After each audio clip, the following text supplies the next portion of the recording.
양의 문이라는 제목의 말씀, 에고에임이 세 번째 말씀을 함께 나누고자 합니다. 자, 오늘은 대인절 두 번째 주일입니다. 그리고 에고에임이 세 번째 말씀을 나누는 날인데요.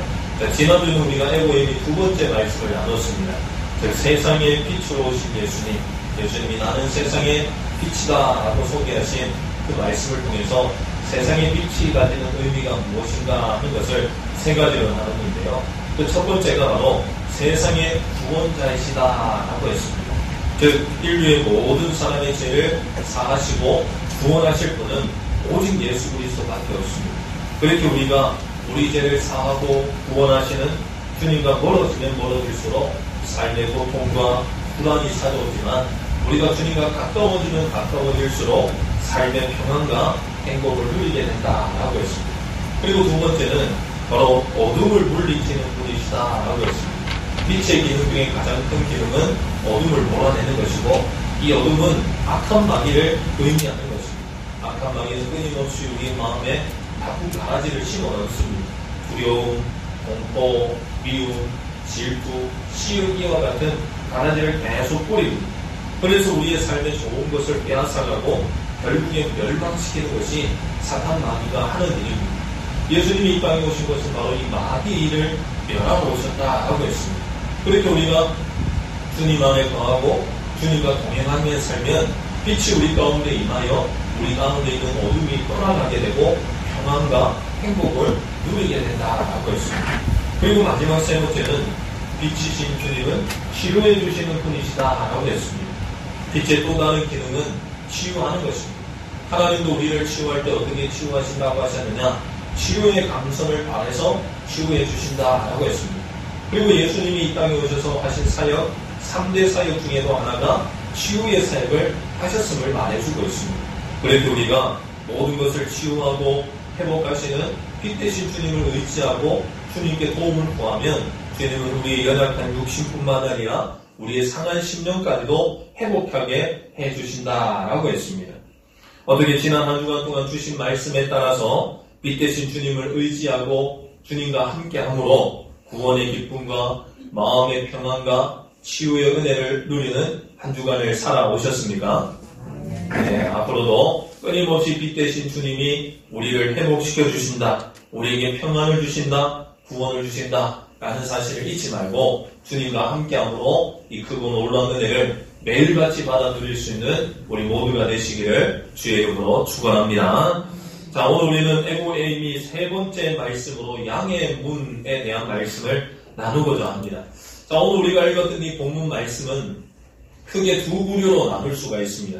1절에서 6절까지 한 부류, 그 다음에 7절 이후로 두 부류, 이렇게 나누는데 그 내용은 어떻게 되느냐? 1절에서 6절까지는 예수님이 양과 목자에 대한 말씀을, 비유의 말씀을 하셨습니다. 근데 사람들이 어떻게 하느냐? 그 예수님의 말씀을 알아듣지를 못한다라는 것입니다. 6절에 보세요. 예수께서 이 비유로 그들에게 말씀하셨으나 그들은 그가 하신 말씀을 무엇인지 알지 못하니라. 예수님이 비유로 가르쳐 주셨는데 도통 알아듣지를 못하는. 그래서 예수님이 7절부터 한번 했던 말씀을 재차 설명해 주는 내용이 나오는 것입니다. 7절 상반절이 이렇게 말하잖아요. 그러므로 예수께서 다시 이르시되. 자, 이렇게 예수님은 한번 말하고 끝나고 못 알아듣고 끝이다 하시는 분이 아니라 못 알아듣고 깨닫지 못하면 다시 말씀해 주시고 깨닫게 하시고 가르쳐 주시는 분이 우리 주님이십니다.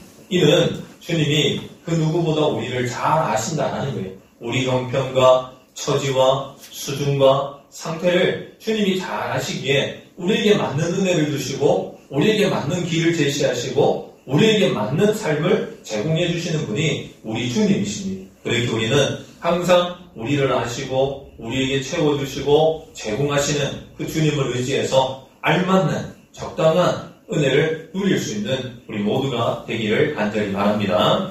자, 오늘 본문에서 주님은 본인 스스로를 뭐라고 소개하느냐? 나는 양의 문이다 라고 소개하십니다. 그렇다면 이 양의 문이다라는 것은 어떤 의미를 가지는지 말씀을 통해 함께 알아보도록 하겠습니다. 양의 문, 첫 번째 의미는 이렇습니다. 같이 한번 읽습니다. 시작. 구분하시는 분이시다. 자, 주님은 구분하시는 분이시다 라고 말할 수 있습니다. 9절 본문에 이런 말씀이 있습니다. 같이 한번 읽겠습니다. 시작. 내가 문이니 누구든지 나로 말미암아 들어가면 구원을 받고 들어가며 나오며 꼴을 얻으리라. 아멘. 자, 문의 첫 번째 의미의 어떤 기능은 뭐냐? 안과 밖을 구분하는 기능이 이 문의 기능입니다. 즉, 문을 열고 나가면 그것은 밖이고 문을 열고 들어오면 그것은 안이 되는 것입니다. 그렇게 어떤 공간에서 여기가 밖입니다, 여기가 아닙니다 하는 그런 결정을 짓는 것은 문에 달려있다라는 것입니다. 문을 통해서 안과 밖이라는 구분을 지어질 수 있게 되는 것이죠. 예수님이 자신을 양의 문이다 소개하셨습니다. 이는 예수님을 통해서 우리의 삶이 구분되어진다라는 것을 말하는 것이죠. 세상은 사람을 구분할 때 외형적인 것, 세상적인 것을 기준해서 구분을 합니다. 예를 든다면 돈을 많이 가진 사람, 돈이 없는 사람 이렇게 구분을 하기도 하죠. 또 많이 배운 사람, 많이 배우지 못한 사람 이렇게 구분하기도 하고 때로는 나이가 많은 사람, 나이가 젊은 사람 이렇게 구분하기도 합니다. 심지어는 외모를 보고도 잘생긴 사람, 그렇지 못한 사람 이렇게 구분을 하기도 합니다. 그렇다면 우리 하나님은 우리를 어떻게 구분하시는가? 외형을 보고 상황을 보고 구분하실까? 그렇지 않습니다. 주님은 우리를 구분하는데 그 구분하는 기준이 딱 한 가지가 있습니다. 그것이 무엇이냐? 바로 예수 그리스도라는 것입니다. 즉 하나님은 우리가 많이 가졌느냐 적게 가졌느냐, 잘생겼냐 못생겼냐, 건강하냐 하지 않느냐, 많이 배웠냐 못 배웠느냐 이것을 중요하게 생각하지 않습니다. 주 하나님이 중요하게 생각하는 기준은 바로 예수 그리스도, 즉 예수 그리스도를 영접한 사람과 그렇지 않은 사람으로 구분을 하십니다. 생명을 가진 사람과 생명을 가지지 않는 사람으로 구분을 하신다는 거죠. 그렇다고 왜 하나님은 이렇게 예수 그리스도로 우리를 구분하시는가? 바로 예수 그리스도를 영접하면 그 사람의 신분과 위치와 결과가 완전히 바뀌기 때문에 그렇다라고 말할 수 있습니다. 다시 말해서 예수 그리스도를 영접하기 전에는 사탄 마귀의 자녀요, 멸망받을 존재요, 그로 인해 심판으로 인해 지옥 형벌에 영원히 거하는 존재로 살아가지만 예수 그리스도를 영접하면 어떻게 됩니까? 하나님의 자녀가 되고 심판을 면제받고 천국 시민권을 가지고 천국에서 영원히 사는 삶으로 바뀌게 된다는 것입니다. 즉 돈으로 우리 인생이 바뀌는 것이 아니라 우리의 인생은, 우리의 삶은, 우리의 모든 것은 예수 그리스도로 말미암아 변화되어지고 바뀔 수 있다는 것을 말해주는 것입니다. 이처럼 누구든지 주님을 만나고 그분과 함께하면 삶이 통째로 바뀌게 되는 줄 믿습니다. 소위 말해서 인생 역전은 로또 당첨된다고 되는 게 아닙니다. 인생 역전은 TV 한번 출연해서 되는 것도 아니고 인생 역전은 성형수술 잘 받아서 되는 것도 아니라는 것입니다. 인생 역전의 진정한 역전은 바로 예수를 만나야 되고 주님과 함께할 때 인생 역전이 일어나게 되는 줄 믿습니다. 이런 인생 역전을 받았던 사람들이 우리 주변에 얼마나 많습니다. 그 중에 두 사람을 소개시켜주고 싶은데요. 먼저는 외국에 있는 사람입니다. 미국 시카고에 어느 한 교회에 3살짜리 여자아이의 장례식이 있었습니다. 그 여자아이는 먹지 못해 굶어 죽은 아이였습니다. 그래서 동네 사람들이 너무 안타까워서 이 여자아이의 장례식을 거창하게 수행해주고 평소 입지 못했던 고가의 옷과 예쁜 신발을 신겨서 이 장례식을 거행하기 시작했습니다. 이때 마침 남루한 옷을 입고 눈이 충혈된 누가 보더라도 술주정뱅이 같은 사람이 이 장례식에 참여를 했습니다. 그런데 이 장례식 중에 모든 사람들이 기도하는 틈을 타서, 기도할 때 우리가 눈을 다 감고 기도를 하지 않습니까? 그 기도하는 틈을 타서 이 술주정뱅이가 그 3살짜리 아이에게 다가가더니 그 아이의 고가의 신발을 벗겨서 훔쳐갔습니다. 그래서 그 훔친 것을 뭘 했느냐? 팔아서 술을 받고 먹게 되었습니다. 이 사람은 누구냐? 바로 이 죽은 아이의 아버지였습니다. 누가 봐도 쓰레기와 같은 인생이다 라고 말할 수밖에 없는 사람이었습니다. 이후로 20년이 지난 후에 시카고 제1장로교회에서 수천 명의 성도들 앞에 하나님의 말씀을 전하는 설교자가 있었습니다. 그 설교자가 성도들에게 하나님의 말씀을 전하는 가운데 자신의 옛날의 과거를 고백하는 그러한 시간을 가지게 되었습니다. 그 설교자는 이렇게 말했습니다. 죽은 딸의 장례식장에 참여해서 그 딸아이의 신발을 훔쳐 술을 바꿔 먹은 사람이 바로 저였습니다. 저는 인생 실패자였고 쓰레기와 같은 존재였습니다. 그러나 이런 쓰레기와 같은 저를 주님이 만나주셨습니다. 저는 주님을 만남으로 인해서 하나님의 일꾼이 되었고 삶이 완전히 바뀌었습니다. 그리고는 여러분 앞에 이렇게 말씀을 전하는 설교자로 설 수 있게 되었습니다. 라고 고백을 했다라는 것입니다. 그 사람은 바로 부흥사로 알려져 있는 멜 트라더라는 목사였습니다. 즉 누가 봐도 인생을 실패한 사람, 야, 저 사람은 안 돼, 끝이야 라고 여겼던 그 사람이 누구를 만남으로, 주님을 만남으로 인생의 역전을 이루어냈다라는 것입니다. 우리나라에도 이런 사람들이 많은데요. 1975년에 17명을 죽이고 사형 선고를 받은 김대두라는 사람이 있습니다. 이 김대두라는 사람은 교도소에 갇혀서 이제 사형 집행을 기다리고 있었습니다. 근데 무명의 누군가에 의해서 이 김대두라는 사람이 복음을 듣게 되었습니다. 그래서 전도를 받아 예수님을 영접하게 되었습니다. 그래서 이 김대두는 17명의 생명을 빼앗아갔던 그 삶을 청산하고 많은 사람들에게 생명 대신 예수님을 전하기 시작했습니다. 이 김대두라는 사람이 감옥에서 교도소에서 많은 사람들을 전했고 복음을 전했고 그 중에 수백 명의 사람들이 김대두를 통해서 예수를 영접하는 역사가 일어났습니다. 그리고 다음엔 1976년에 이 김대두라는 사람은 사형 집행을 받게 되었는데 집행을 받을 때까지 이는 모든 사람들이 인정할 만한 독실한 그리스도인으로 살았고 사형 집행하는 그 순간까지도 주님의 은혜를 고백했다라고도 말을 합니다. 즉 17명의 사람을 죽인 이 사람, 인생 실패한 사람 아니겠습니까? 구제할 수 없는 사람 아니겠습니까? 멀리 해야 되고 가까이 할 수 없는 사람이지 않았겠습니까? 그러나 어떻게 되었습니까? 주님을 만남으로 삶이 바뀌었다는 것입니다. 사람들은 흔히 이런 말을 합니다. 사람은 절대 안 바뀝니다. 사람은 죽었다 깨어나도 안 바뀝니다. 예, 맞습니다. 사람이 사람을 바꾸려고 하면 절대 바뀌지 않습니다. 아무리 잘 가르치고 아무리 혹독한 훈련을 해도 사람의 근성은 바뀌지 않습니다. 그러나 주님이 우리를 바꾸시면, 주님을 만나면 충분히 바뀌게 된다는 것입니다. 쓰레기와 같은 인생도 주님을 만나면 귀한 보배가 되는 것입니다. 살인마도 주님을 만나면 생명을 살리는 그런 자가 된다는 것입니다. 주님을 만나고 주님 안에 거하면 우리의 삶의 좋은 것으로, 새로운 것으로, 소망 기는 것으로 바뀌고 변화가 되어진다는 것입니다. 바로 주님이 그런 변화를 주시기 위해서 양의 문으로 우리에게 오셨다는 것입니다. 그렇게 우리는 이 양의 문 되신 주님과 함께하고 주님과 동행하게 된다면 매일매일 새로운 삶으로 바뀌어지게 되고 매일매일 성공하는 삶으로 바뀌어지게 되어진다는 것입니다.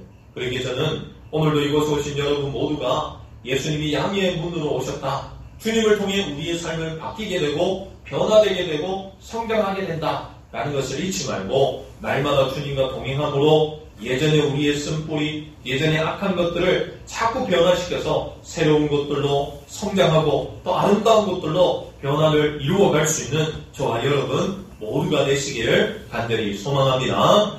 자, 두 번째, 이 양의 문의 역할, 양의 문의 의미는 뭐냐? 다 같이 한번 읽습니다. 시작. 안정케 하시는 분이시다 라는 것입니다. 다들 아시다시피 제주도에는 삼다 삼무라는 것이 있습니다. 즉 삼다, 제주도에는 세 가지 많은 것이 있다라고 하죠. 우리 잘 아는 것처럼 바로 바람이 많다, 돌이 많다, 여자가 많다 합니다. 그리고 제주도에는 삼무라고 했습니다. 세 가지가 없다고 하는데 그게 뭐냐면 거지가 없고 도둑이 없고 문이 없다라고 합니다. 전에도 한번 제가 말씀을 드린 것 같은데요. 제가 신학대학교를 다닐 때 제주도에 전도여행을 간 적이 있습니다. 그래서 그 전도여행 중에 사람들을 만나서 이 제주도민들에게 삼다는 내가 알겠는데 왜 삼무냐, 왜 도둑도 없고 거지도 없고 문이 없느냐 라고 물어본 적이 있습니다. 그래서 그 제주도민들이 잘 가르쳐 주셨는데 어떻게 얘기를 했느냐, 우리 제주도민들은 인심이 후합니다. 그러니까 어려운 사람들을 잘 도와줍니다. 그래서 우리 제주도에는 거지가 있을 수 없습니다. 그리고 또 말합니다. 우리 제주도민들은 다른 사람 거 참 탐 안 냅니다. 남의 거 잘 안 훔쳐가요. 그러니까 우리에게는 도둑이 없습니다. 그리고 마지막에는 말합니다. 도둑이 없으니 당연히 문이 있을 필요가 없는 것입니다. 라고 얘기를 했습니다. 물론 지금은 많이 바뀌었겠죠. 그러나 제가 한 20년 전에 그곳에 가서 전도할 때는 물론 도심 안에서는 문이 있는 그런 건물들이 많이 세워져 있지만 소위 말해 일반적인 시골 농촌가 같은 곳에 다니면서 보니까 정말 문이 거의 없었습니다. 제주도 안에는 문이라고 해봤자 이 사진에 나와 있는 이런 막대기 3개를 이렇게 꽂아 놓는 거 이것이 문이다라고 하고 그렇게 여겼습니다. 이 3개의 막대기를 꼽아 놓는 것도 이 의미가 있다고 합니다. 그냥 이렇게 꽂아 놓는 것이 아니라 지금처럼 이 3개의 막대기가 한쪽 편에는 걸쳐져 있고 한쪽 편에는 안 걸쳐져 있지 않습니까? 이 상태는 어떤 상태냐면 집에 사람이 있다라는 뜻입니다. 지금 사람이 집에 있습니다 라는 것을 알려주는 표식입니다. 그리고 한 개가 한쪽 편으로 걸쳐져 있으면 어떤 의미냐? 가까운 곳에 잠깐 나가 있습니다 라는 의미입니다. 그리고 2개가 꽂혀져 있으면 어떠냐면 조금 멀리 옆 동네에 좀 볼일 보러 갔습니다 라는 의미고 3개가 다 꽂혀져 있으면 어떠냐? 멀리 장시간 어디 갔습니다 라는 의미를 가진다고 합니다. 이렇게 제주도 사람들은 자신들의 위치와 상황을 이렇게 표식을 했다라고 합니다. 자, 어쨌든지 문이 하는 역할이 무엇입니까? 문은 외부의 침입을 막는 역할을 합니다. 그래서 우리가 휴가철이나 명절이 되면 항상 보도하고 유의해야 된다 하는 것이 뭡니까? 사람을 장시간 집을 비우면 가장 먼저 문단속을 하십시오 라고 얘기를 하죠. 왜? 문이 열리면은 외부 침입자가 생기기 때문에 그렇습니다. 결국 예수님이 양의 문이다 라고 소개하신 것은 바로 양무리를 보호해 주시는 양무리의 안전을 지켜주시는 분이시다 라는 것을 말해주고 있다라는 것입니다. 양은 다른 동물들 중에서도 가장 어리석은 동물로 손꼽힙니다. 왜냐하면 양은 참 어리석거든요. 양을 보면 순수하고 뭔가 조금 푸근한 느낌이 있지만 실질적으로 양은 참 어리석습니다. 그 중에 하나가 양은 시력이 정말 나쁘다고 합니다. 그래서 앞에 있는 것을 잘 보지를 못합니다. 그래서 매일 땅바닥만 보고 있고 이리와 같은 맹수가 와도 왔는지도 모르고 물어뜯기는 것이 양이라고 합니다. 그리고 너무 시력이 나쁘니까 앞에 낭떠러지가 있어도 보지 못하고 그냥 가다가 낭떠러지에 떨어지는 일들이 많이 발생한다고 합니다. 그리고 양은 몸은 큰데 다리가 약해서 잘 넘어진다고 합니다. 그래서 평평한 길이 아니라 울퉁불퉁한 길을 가다가 잘못 디디면 쉽사리 양은 넘어집니다. 그리고는 또 잘 일어나느냐? 그렇지도 못합니다. 누가 일으켜주지 않으면 양은 결코 일어나지 못한다라고 합니다. 심지어는 양은 겉으로 보면은 순백에 깨끗하고 뭔가 우아해 보이지만 가까이 가서 보셨겠지만 양은 가까이 가서 보면은 더럽습니다. 아주 더러워요. 털이 하얗지도 않아요. 시커멓고 더럽습니다. 냄새까지 고약하게 나는 게 양이라는 동물입니다. 그래서 양은 다른 동물에 비해서 혼자 생활할 수 없는 동물입니다. 누군가가 지켜주고 보호해주지 않으면 다 죽을 수밖에 없는 동물이에요. 그래서 양이 성격이 얼마나 고약하냐면 더울 때는 이렇게 같이 모여 있어요. 더울 때 신기하죠. 근데 추울 때는 같이 떨어져 있어요. 그러니까 쉽게 더워서 죽고 쉽게 얼어서 죽는 동물이기도 한다라고 합니다. 성경은 바로 이 양을 누구에 비유하느냐? 우리에 비유하고 있습니다. 오늘 본문에도 나오는 양은 다른 존재를 말하는 것이 아니라 바로 우리들을 말하고 있는 거예요. 왜 성경은 양을 우리에게 비유하느냐? 바로 이 양의 모습이 우리의 모습과 많이 흡사하기 때문에 그렇습니다. 우리 인생을 보십시오. 앞날을 보지 못합니다. 당장 뭐가 일어날지 모릅니다. 그리고는 걸어가다가 넘어지고 시험에 들고 문제 발생하고 실패하는 일들이 비일비재하지 않습니다.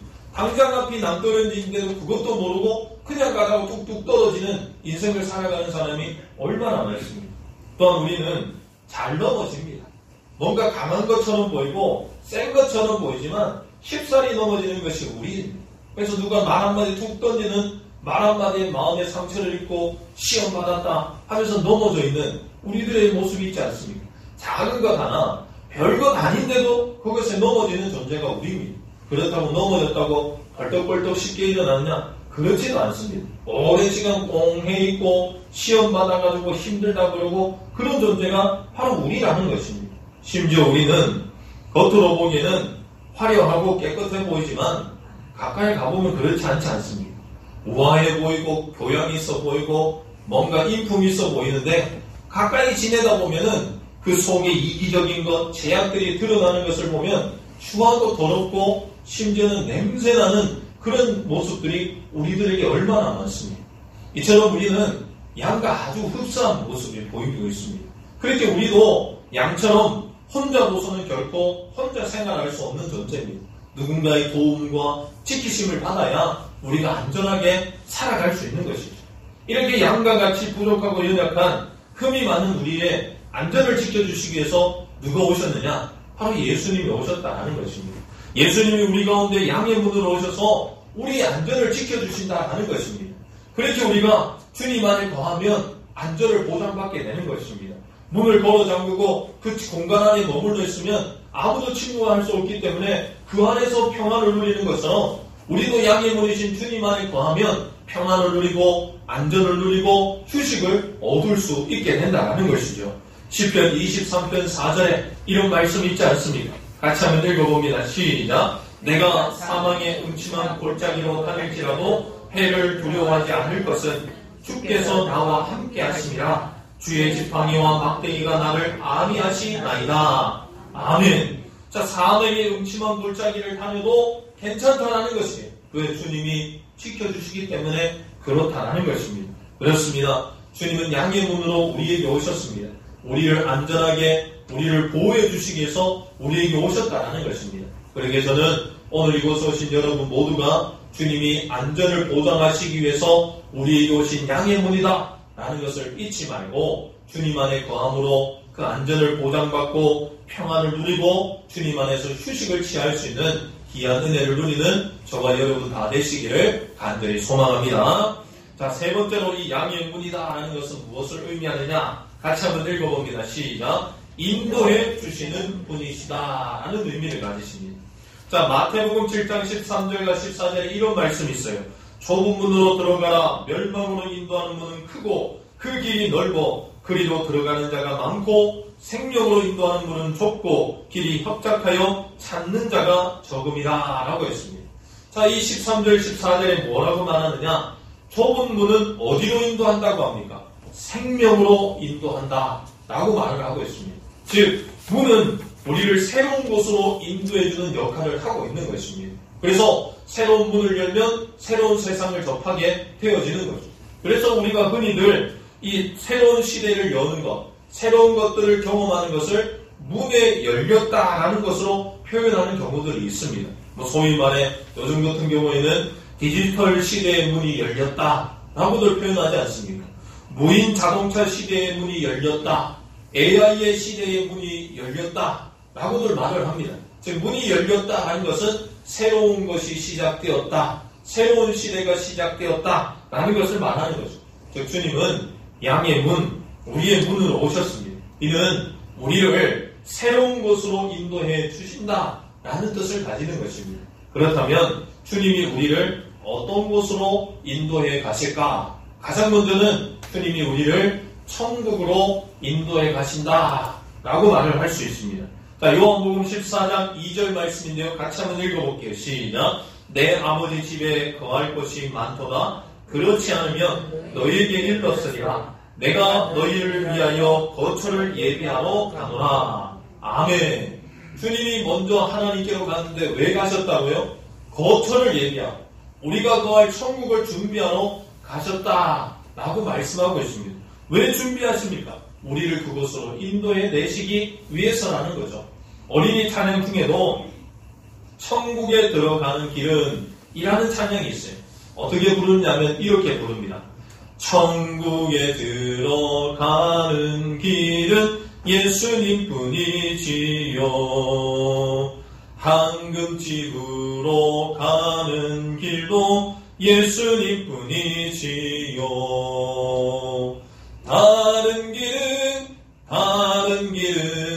다른 길은 없어요. 아멘. 천국에 들어가는 길 하시지요. 아멘. 천국에 들어가는 길, 우리를 그곳으로 인도해 주실 분은 누구밖에 없다고요? 예수님밖에 없다라는 것입니다. 예수님은 우리를 가장 좋은 곳 천국에 인도하시는 분이십니다. 그렇게 우리가 양의 문 대신 주님을 잘 따라가고 주님과 잘 가면은 그 천국에 들어갈 수 있게 된다는 것입니다. 그리고 두 번째로 주님은 우리를 어디로 인도하시느냐? 바로 주님은 우리를 평안으로 인도하신다 할 수 있습니다. 자, 요한복음 14장 27절 말씀을 같이 한번 읽습니다. 평안을 너희에게 끼치노니 곧 나의 평안을 너희에게 주노라. 내가 너희에게 주는 것은 세상이 주는 것과 같이 아니하니라. 너희는 마음에 근심하지도 말고 두려워하지도 말라. 아멘. 뭘 주신다고 합니까? 평안을 주신다고 합니다. 이 평안이 우리가 받을 수 있는 복 중에 복이다라고 할 수 있어요. 왜냐하면 아무리 많은 것을 가지고 있고 아무리 좋은 곳에 머물고 있다 할지라도 마음이 평안하지 않으면 아무 소용이 없습니다. 여러 차례 말씀을 드렸지만 내 앞에 수백만 원짜리 음식이 있고 내가 의리의리한 대저택에 살고 있어도 마음이 불안하면 그 음식과 대저택은 아무 소용이 없는 것입니다. 그러나 반면에 내가 초막집과 같은 집에 거하면서 컵라면에 식은 밥에 김치 하나에 밥을 먹어도 마음이 평안하면 그것이 최고라는 것입니다. 그렇게 우리에게 복 중의 복은 많이 가지는 것, 좋은 곳에 사는 것, 좋은 옷을 입는 것, 그게 복이 아닙니다. 참 복은 평안을 누리는 것입니다. 그러나 이 평안을 어디서 얻을 수 있느냐? 세상이 주는 게 아닙니다. 세상 가운데 아무리 달려가 보십시오. 마치 목마른 자에게 소금물을 주는 것처럼 세상 가운데 달려가면 평안을 얻는 것처럼 보이지만 잠깐 후에 더 큰 불안이 생기는 것입니다. 참 평안은 주님만이 우리에게 주실 수 있습니다. 그렇게 양의 문으로 오신 주님은 우리를 평안의 길로 인도하시기에 주님과 함께하고 그분 가운데 있으면 우리는 마음의 평안을 얻게 되는 것이에요. 없어도 평안한 거예요. 힘들어도 평안할 수 있습니다. 무너져도 실패해도 그 가운데 주님이 우리에게 평안을 허락해 주시면 그게 복이 된다는 것입니다. 그리고 마지막 세 번째로 무엇을 얻으려 우리를 인도하시느냐? 바로 주님은 우리를 풍성함으로 인도해 주신다라고 할 수 있습니다. 자, 오늘 본문 10절 말씀인데요. 같이 한번 읽어보겠습니다. 시작. 도둑이 오는 것은 도둑질하고 죽이고 멸망시키려는 것뿐이요 내가 온 것은 양으로 생명을 얻게 하고 더 풍성히 얻게 하려는 것이라. 아멘. 자, 주님은 우주 만물의 주인이십니다. 그러기에 주님은 모든 것을 우리에게 주실 수 있는 분이십니다.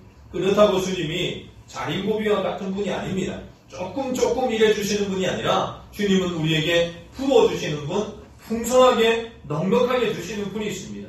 그렇게 우리가 주님께 구하고 주님의 도움을 요청하면 주님은 우리에게 필요한 모든 것을 넉넉하게 채워주시는 거예요. 우리가 아는 것처럼 누가복음 10장 38절에 주님이 이렇게 주신다라고 말하지 않습니까? 제가 읽어드리겠습니다. 주라, 그리하면 너희에게 줄 것이니 곧 후이되어 누르고 흔들어 넘치도록 하여 너희에게 안겨주리라. 내가 헤아리는 그 헤아림으로 너희도 헤아림을 도로 받을 것이니라. 아멘. 주님이 어떻게 주신다고 되어 있습니까? 노란 글씨로 되어 있지 않습니까? 후이되어 누르고 흔들어 넘치도록 주시는 분이 누구시냐? 우리 주님이시라는 것입니다. 조금 주시는 분이 아닙니다. 소위 말해 간질나게 주시는 분이 우리 주님이 아시느냐?